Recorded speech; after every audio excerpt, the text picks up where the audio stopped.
Welcome back to my channel. இன்றைக்கி இந்த கணக்கை எப்படி ஈஸியாக போடலான்னு பார்க்கலாம்.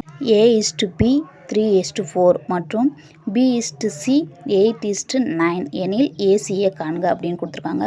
ஏக்கும் பிக்கும் வேல்யூ, பிக்கும் சிக்கும் வேல்யூ கொடுத்துருக்குறாங்க.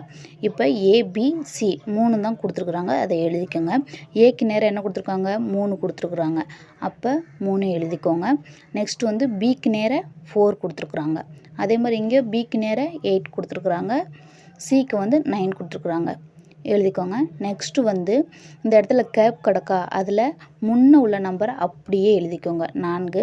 இந்த இடத்துல கேப் கிடக்கா, பின்ன உள்ள எழுத்தை அப்படியே எழுதிக்கோங்க 8. இப்போ இதை பெருக்குங்க. 8×3 24 எழுதிக்கோங்க. நெக்ஸ்ட்டு வந்து 8×4 32. நெக்ஸ்ட் வந்து 9×4 36 எழுதிட்டு, இப்போ ஏசி தானே கேட்டிருக்காங்க, அப்போ ஏ வேல்யூவும் சி வேல்யூவும் தனியாக எடுத்து எழுதிக்கோங்க. 24:36. இதை வந்து சுருக்கலாமா, 3ஆவது பல்ல சுருக்குங்க. எண் 3 24, 1 3 3 2 3 6. இப்போ 4ஆவது பல்ல சுருக்கலாம். 2×4 8, 3×4 12. இப்போ இந்த இது எதில் ஆன்சர் இருக்குன்னு பாருங்கள், சி. இதாங்க ஆன்சர். இந்த வீடியோ உங்களுக்கு பிடிச்சிருந்துச்சுன்னா லைக் பண்ணுங்கள், ஷேர் பண்ணுங்கள். இது போன்ற வீடியோக்கு மறக்காமல் சேனலை சப்ஸ்கிரைப் பண்ணிக்கோங்க. தேங்க்யூ ஃபார் வாட்சிங்.